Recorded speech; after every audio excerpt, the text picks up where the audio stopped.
For Project 2, Task 1, Training and Understanding Training Needs, you're required to start considering some of the topics that you may be training once you become a competent Cert 4 trainer assessor. This first task leads us into each of the other tasks that basically end with you presenting a 30-minute training session to a group of a minimum of 4 people. Again, it must be work-based topics, so we need to make sure that we stick to topics that are relevant to our job role, the industries we work in, and the organisations we work for. So this first task is the first step in leading you through that process to actually preparing for those 30-minute deliveries.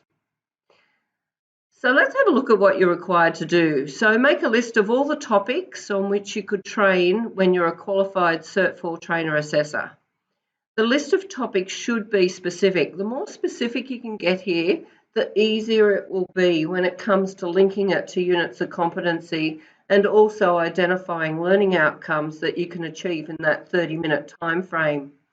If you pick a topic that's really broad, like communication skills, it can be very hard to find a unit that actually links to the objectives that you're wanting to achieve in a very short time frame. Communication skills is a very broad topic.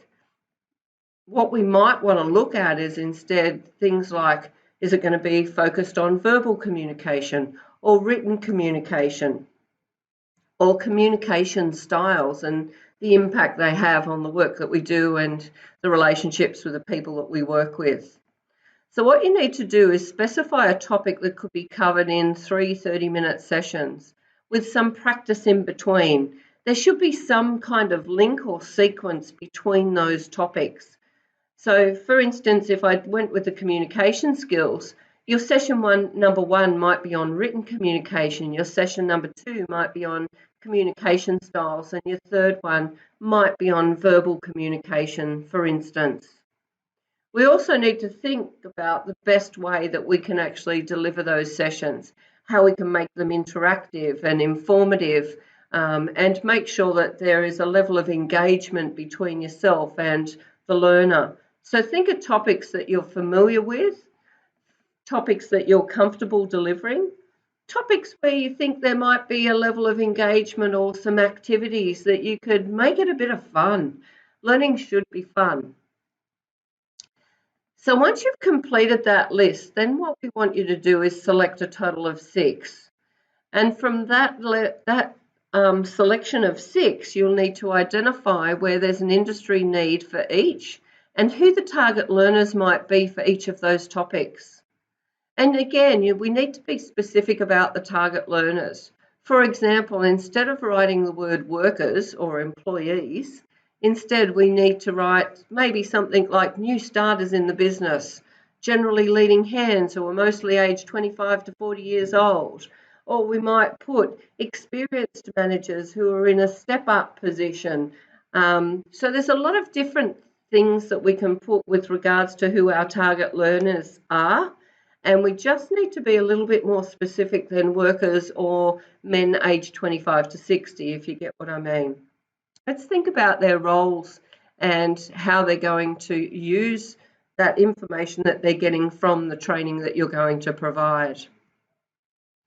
Once you've identified the industry need and the target group for those 6 topics, with the help of your trainer, if you're attending face-to-face training, you'll need to go on to training.gov.au to try and find some units of competency that relate to each of the topics you have listed. And again, ensuring that the AQF level is relevant to the learning outcome.